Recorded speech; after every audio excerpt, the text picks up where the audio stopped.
Hello everyone, welcome to my UPSC. Daily current affairs के practice test कर रहे हैं यहाँ पे। आप चाहे किसी भी कॉम्पिटिटिव एग्जाम की प्रिपरेशन कर रहे हो, यूपीएससी, स्टेट पीएससी या अदर एग्जाम्स जिनमें करंट अफेयर्स आपके सिलेबस में है, ये आपके लिए यूजफुल है और ये डेली बेसिस पे करवा रहे हैं। आप चैनल को सब्सक्राइब कर लीजिए ताकि आपको नोटिफिकेशन मिलता रहेगा यहाँ पे। Let's begin. Principle of collective defense often seen in news is related to which organization? Sorry, देखिए कलेक्टिव डिफेंस, ये प्रिंसिपल कब आया है चर्चा में? आपने कई बार सुना होगा कि इस कंट्री पे अटैक हमारे पे अटैक समझा जाएगा, तो ये पॉलिसी बनाई है 9/11 के बाद में। 9/11 के बाद में क्या हुआ है, ये पॉलिसी बनाई है, पहली बार ये इवोक्ड हुआ है नाटो। नाटो क्या है? ये है नॉर्थ अटलांटिक ट्रीटी ऑर्गेनाइजेशन, और ये थ्रू आउट अभी चर्चा में है। तो इसमें है कि इसका कोई भी एक कंट्री के अगेंस्ट अगर कोई अटैक होता है तो किस ये माना जाएगा कि ये नाटो पे अटैक है, अमेरिका पे अटैक है। इसलिए, और जैसा अभी ये यूक्रेन बेलारूस में चल रहा है, उसको लेकर ये टर्म चर्चा में है। और ये इसका जो आर्टिकल 5 है, नाटो का जो आर्टिकल 5 है, article 5,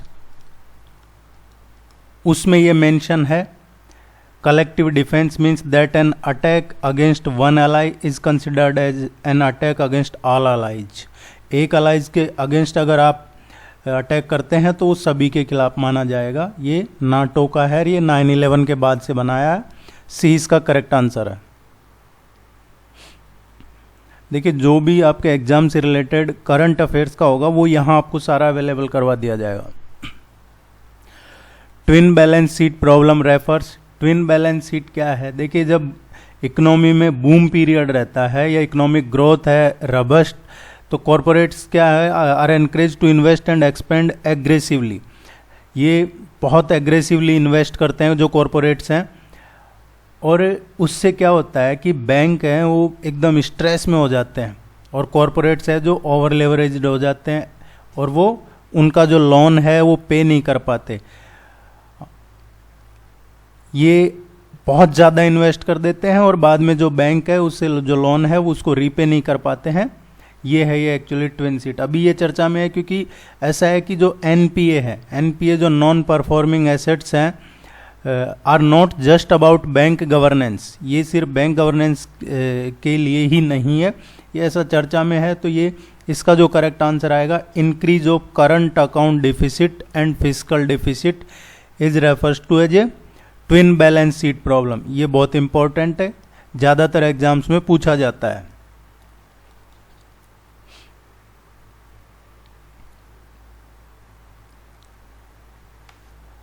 automatic exchange of information seen in news is used in the context of. जो ऑटोमेटिक एक्सचेंज ऑफ इंफॉर्मेशन, ये अभी किस लिए चर्चा में है? क्योंकि इंडिया ने रिसीव किया है चौथा set, 4th set of information. कहाँ से? जो स्विस बैंक है उसकी डिटेल। स्विट्जरलैंड में जो इस स्विस बैंक है, इसने अभी इंडिया के साथ ये चौथा सेट शेयर किया है, जिनके भी वहाँ अकाउंट्स हैं स्विस बैंक में जो ब्लैक मनी से रिलेटेड है। तो ये क्या है, एक तरीके से बल्क में टैक्स पेयर्स की इंफॉर्मेशन है जो वेरियस कैटेगरी में आती है।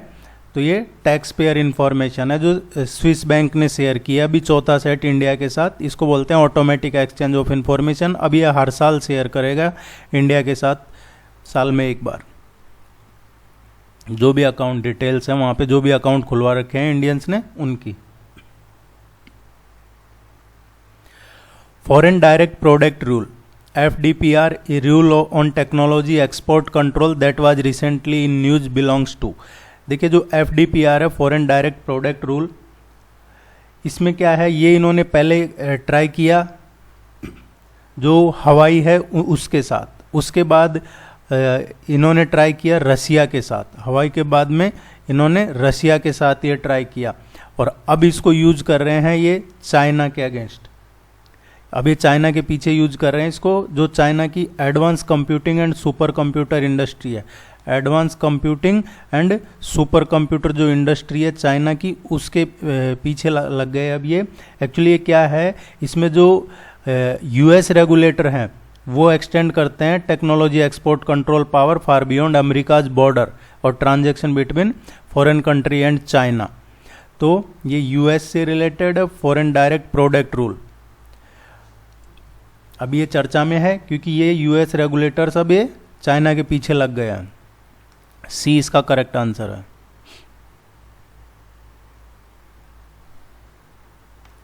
विच of the following Indian states does not share border with Myanmar. अभी ये चर्चा में है, और ये चर्चा में क्यों है, क्योंकि जो आंग सांग सूकी है, कन्विक्शंस प्रेजेंट टर्म, उनको कन्विक्ट किया है। ये पहले भी होता रहता है, ये काफ़ी पॉपुलर लीडर है वहाँ पे, तो म्यांमार में है, तो ये क्वेश्चन पूछा जा सकता है, इसलिए म्यांमार यहाँ पे है। अब देखिए यहाँ से आपको पता होगा कौन कौन से स्टेट्स हैं, इंडियन स्टेट्स जो म्यांमार से बॉर्डर टच करते हैं। अरुणाचल प्रदेश, नागालैंड, मणिपुर एंड मिजोरम। अरुणाचल प्रदेश, नागालैंड, मणिपुर एंड मिजोरम, ये 4 स्टेट हैं इंडियन नॉर्थ ईस्ट के स्टेट जो म्यांमार से बॉर्डर शेयर करते हैं। त्रिपुरा बॉर्डर शेयर नहीं करता है म्यांमार के साथ।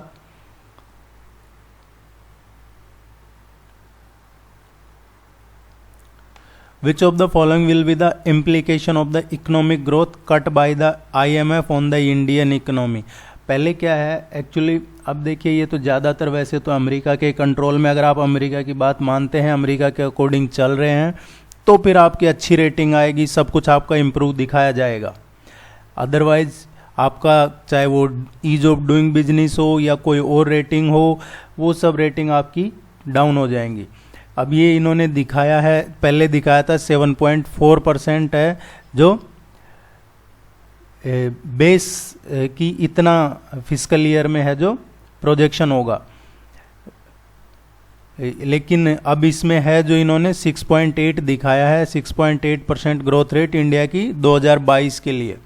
और उससे क्या होगा, अब इन्होंने इसको कम किया है, तो इसका मतलब सीधा सीधा it will lead to increase in the inflation, और इन्फ्लेशन के साथ क्या होगा, increase the price of basic commodities. So D इसका करेक्ट आंसर है।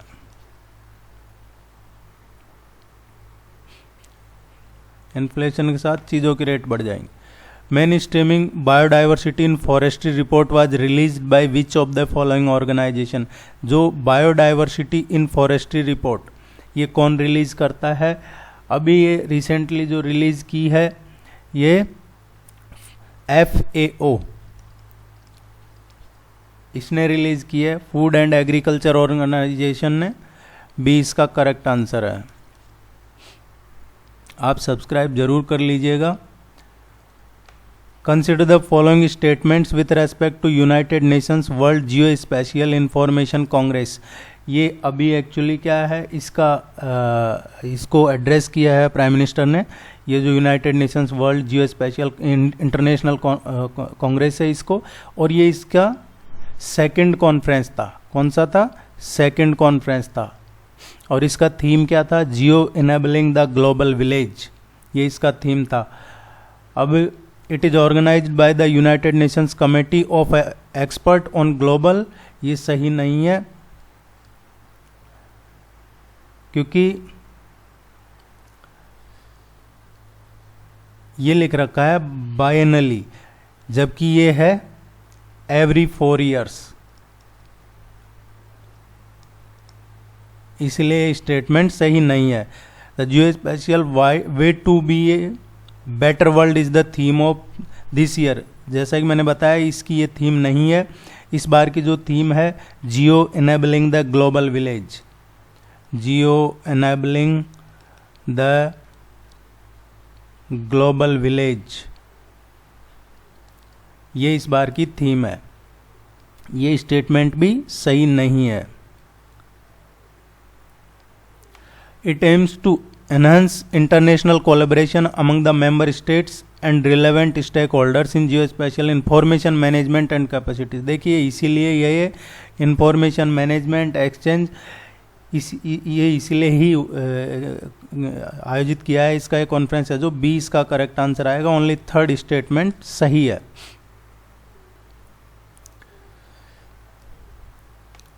With reference to collegium to the Supreme Court of India, consider the following statement. There is no mention in the collegium either in the original constitution or successive amendment। ये सही है। जो collegium है अभी जो supreme court में चल रहा है कि जज ही अपॉइंट करते हैं जजों को, ये कहीं भी मेंशन नहीं है कॉन्स्टिट्यूशन में। पहले गवर्नमेंट 2015 में एनजेएसी लाई थी, उसको सुप्रीम कोर्ट ने खारिज कर दिया था, नेशनल जुडिशियल अपॉइंटमेंट कमीशन को। अब ये क्या कर रहे हैं, खुद ही अपॉइंट कर रहे हैं, रिकमेंड करते हैं सिर्फ गवर्नमेंट को। गवर्नमेंट बस के पास कुछ नहीं बचता है क्योंकि कॉलेजियम ने रिकमेंड किया है तो उनको अपॉइंटमेंट करना पड़ता है जजेस को। जजेज of the higher judiciary are appointed only through the collegium system, ये भी सही है। दोनों स्टेटमेंट सही है, इसके बारे में ज़रूर पढ़िएगा। अभी ये चर्चा में इसीलिए है क्योंकि रिसेंटली सुप्रीम कोर्ट ने resolve not to undertake further deliberations on appointment of जजेज, इसलिए that's why it is in news. इसको रोक दिया है अभी। हो सकता है कि कोई चल रहा हो, कुछ हो सकता है गवर्नमेंट फिर से कोई बिल ला रही हो इस पे या कोई और इश्यू हो। Forceful religious conversion result into violation of which article of Indian constitution. आप फोर्सफुली किसी का रिलीजियस कन्वर्जन कर रहे हैं तो आर्टिकल, इंडियन आर्टिकल में कॉन्स्टिट्यूशन का किस आर्टिकल का वायलेशन कर रहे हैं। देखिए ये चर्चा में इसलिए है, एक भाई साहब है नेताजी, उनका नाम है राजेंद्र पाल गौतम। ये नेताजी क्या कर रहे हैं, लगभग 10,000 लोगों को इन्होंने दिल्ली में इकट्ठा किया और इन 10,000 को इकट्ठा करके बुद्धिज्म में कन्वर्ट कर रहे हैं, बुद्धिज्म में कन्वर्ट कर रहे हैं। ये भाई साहब आम आदमी पार्टी के नेता हैं।